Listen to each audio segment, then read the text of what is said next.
picks to kind of counter this particular scenario, you have Cho and Paquito, who are both extremely mobile heroes, and once Smellycat gets his stacks, he is able to negate a couple of damage with the certain iframes for 1-1. So it really comes down to who gets the fight initiated from both sides. That will be how they're going to decide the outcome of the fight. Because either way, the one that gets caught off guard first is the one that will suffer the most. As to further, bring up your point, whoever caught off guard first will pretty much have issues, right? For Stellark, that is one thing that they gonna have to take a look into their composition, right? They do have Smellycat that naturally will be able to build up stacks and rather deal with weak points. I want to look at heroes that actually would do a very good job against a semi-squishy composition. In fact, a pretty squishy composition coming in from Team Flash. Yes, you can argue that Esmeralda is not squishy, but if Esmeralda does not have the opportunity to actually deal damage here or to even take shields, she's pretty squishy. A Lunox in Mage is going to be relatively good as she will be able to burst everyone down. And now that we have a jungler, we have a roamer, or maybe even an EXP laner, it would be nice to actually look at Natalia in the jungle, Natalia in the roam, or perhaps if they haven't fulfilled a EXP laner in this case, they can actually look at Hilda for the burst amount of damage that they can bring onto the heat. Ooh, actually, they're gonna opt to go into a Selena here. Double mage. Yeah, Selena as well as Lilia. So Lilia definitely going to be able to keep up in that mid lane. And Selena with the Abyssal Arrow and pressure from the Abyssal Traps to give vision is definitely going to be more difficult for Flash to move around the map as freely as they did before. Yep, I mean, considering the fact that they caught out Sync quite a couple of times in game 1, I think the fact that they put Sync on this Lilia is quite smart. I mean, if Sync follows his positioning from game 1, he probably will get caught out again and again this round, but at least he has something to work with in the form of his ultimate, right? And of course, to deal with the KZP Rafaela, their heals, I think there's very huge burst potential from the side of Stellark. So I think they are considering what the potential options are on the side of Team Flash. Now, the only question is, can they make the initiations instead? Because in game 1, it was very apparent that Flash was in the driver's seat. They took charge of the pace of the game when jumps were going to be made, when the ganks were going to come around, as well as the positioning around the objectives. So perhaps Stellark with this slightly different and more mobile lineup, they can do and figure something out. And here we go, ladies and gentlemen, with the draft concluded. Stellark, they have a very bursty composition. In the meantime, we have Team Flash that have a pretty hybrid composition, I gotta have to say. But who exactly is going to be the one that will come up on top in this game number 2? Enter Sanctum Island. Here we are, ladies and gentlemen. Sanctum Island, Land of Dawn. Game number 2 between Team Flash and Stellark. This is Stellark's game to lose. They have to prove themselves if they want to potentially come back and sweep this game over. Looking at the drafts, like you said, I think Stellark bursty, but also very pick-off oriented, right?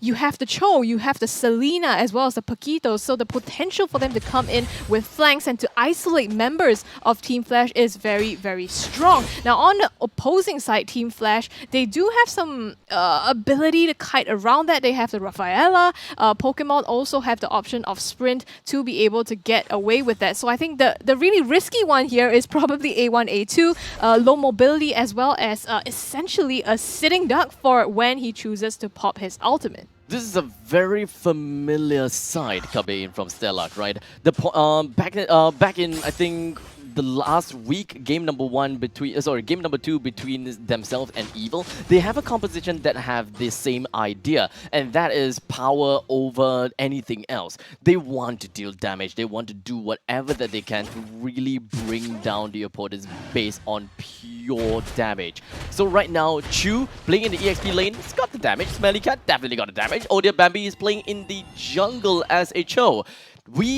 Actually, for me, I'm not too sure what kind of composition he's gonna go for. Maybe mix. But Pokemon actually ate an Abyssal Arrow, and that is going to be the first blood for the hands of Stellark. Not something that I expected, definitely.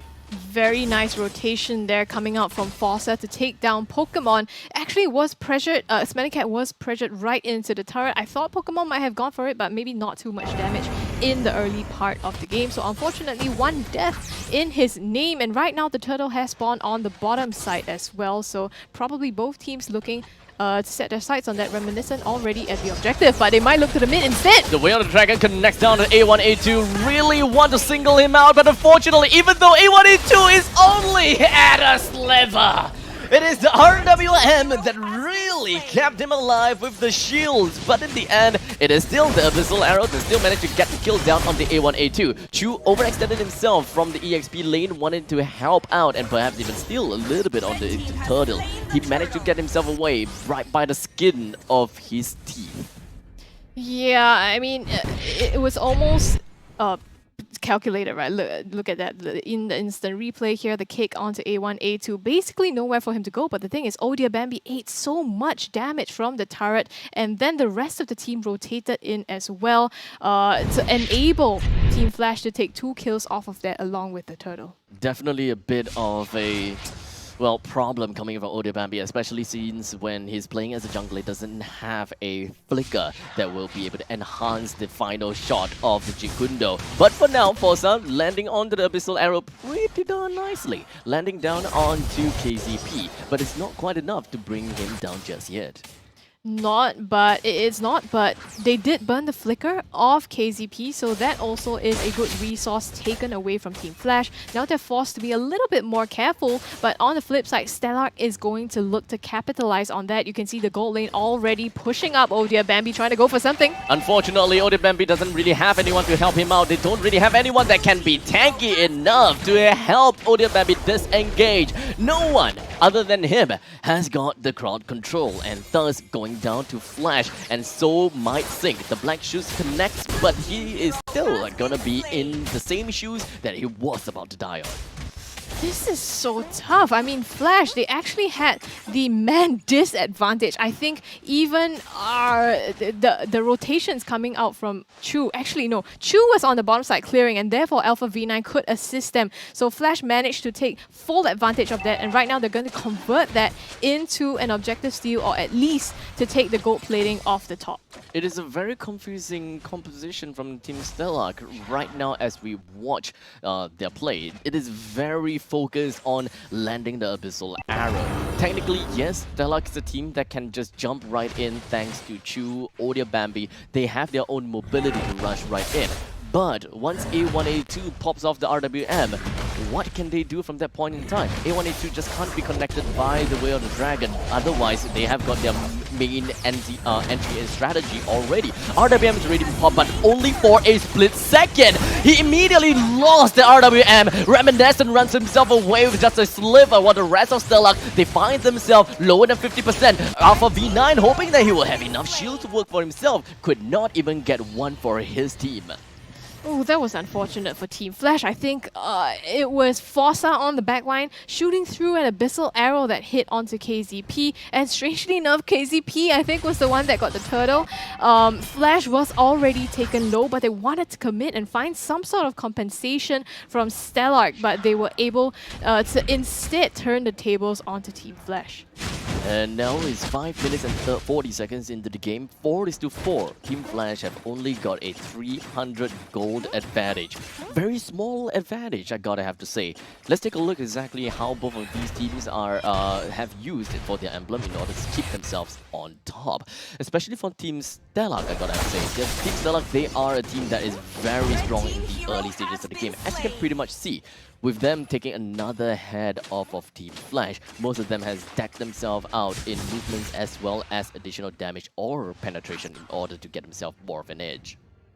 Oh, top side though. Looks like Stelarc wants to go for something. Abyssal Arrows coming through. It doesn't seem like Odia Bambi will be able to connect down onto the Jikundo, but it will use the Way of the Dragon to knock Pokemon away, and somehow the Abyssal Arrow even lands on the Pokemon. But Pokemon, KZP and A1, A2, they realize that the mobility from Stelarc is a little bit hard to catch up on, and they've decided to just play slow. Yeah, right now, I mean, it looks like Team Flash is cornered a little bit, but no, they want to fight back. Trying to go on the top side onto Stellark, going to be a full retreat from them. And just 4-on-4 now, camping at the top, trying to look for something. Even for Team Flash, they don't have anyone that can do a very good entry, which is a very awkward thing to see. Smelly, a Pokemon, he eventually finds Swordy. Smelly Cat eventually finds himself at the back lines. He managed to pop up every single one of the weakness points from the side of Pokemon, brings him down, and the collateral damage goes to A1, A2.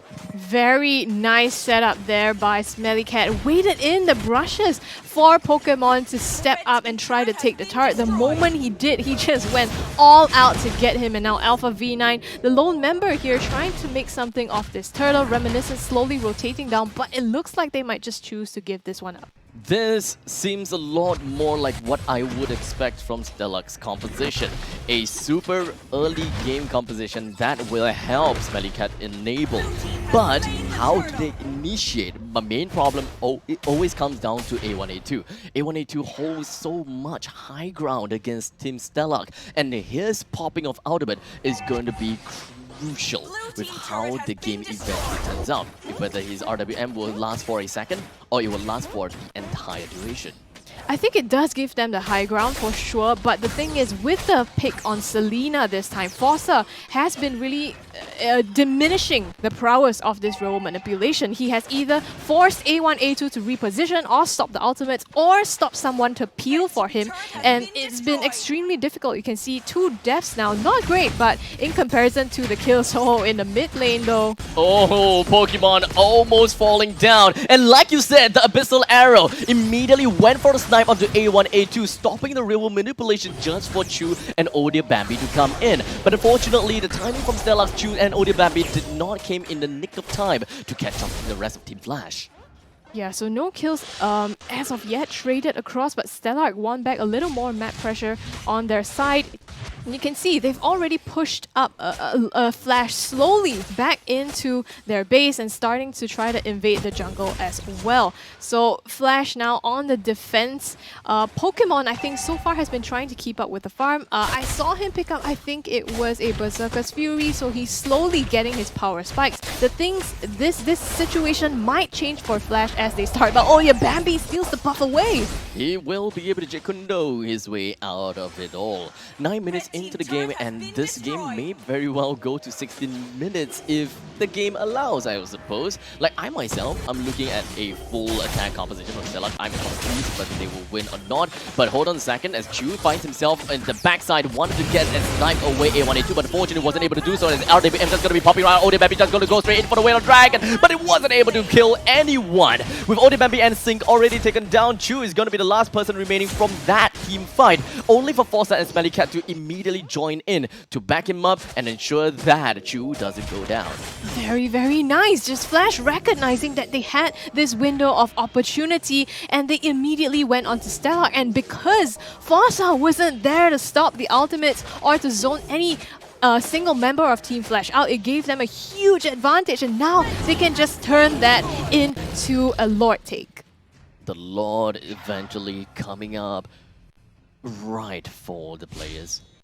The items wise, it kind of seems as though Yves has only gotten himself with the Ice Queen's wand. Other than that, the rest of the items is going to be pretty important. We've got Wind of Nature as well as the Berserker's Fury already available. 1-1 gets himself a mega kill on top of Alpha V9. His items definitely is going to be big. We'll cover that a little bit while later. Alpha V9 and KCP has already been dead. As such, it kind of seems as though Team Flash would not even be able to make use of the Lord. They might try to, but yeah, a little bit difficult. The consolation is they have taken the bottom turret because they had the creep wave stacking up there. I think it's just a little bit tougher for Flash now, right? Because A1, A2 in the previous game was dishing out damage, but now he's forced to become more of a utility mage. So when we were talking about having a second win condition for Stellark, it seems like now Team Flash needs to have that backup plan instead. Team Stellark's composition is a high risk, high reward, high octane composition. They want to go in, snap, snap, fast, kill everyone. And if no one dies, then I'm gonna die. kind of thing, you know? Alpha V9 can be very, very defensive. He can have a lot of shields and can be pretty darn annoying as well. But the question is if whether ODIRBAMBI can even snipe anyone out at that point in time. How about Chu? How about Smelly Cat? Would they be able to open enough space in order for Smelly Cat to break down one person's weakness point and get everyone else in as collateral damage? Pokemon is going to be scary though, as he does have quite a lot of damage and did manage to bring Smelly Cat's HP all the way to all-time low, as the Lord is going to be taken down right underneath the top turret. Yeah, but they basically forced Smelly Cat out of the fight, and now they have taken Stelarc's defenses down almost to just the base turret. So again, now Flash, they're managing to come back from this. Stelarc is slowly losing their lead.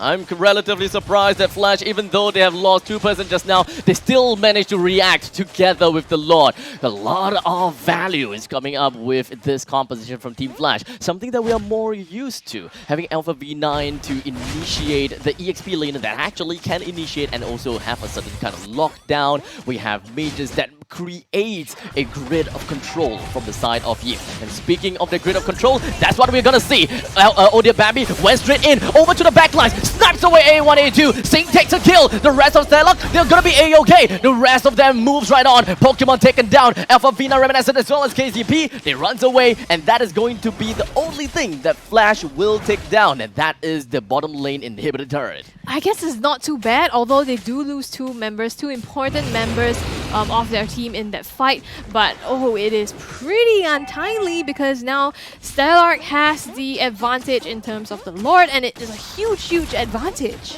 I'm surprised, Team Flash, it kind of seems as though they are still trying to go for this, but this is not going to be the best idea as Smelly Cat soars into the skies. It's going to be sniping out Reminiscent and KZP, leaving Alpha V9 all alone to fend for himself and nothing that he can do to bring down and steal the Lord.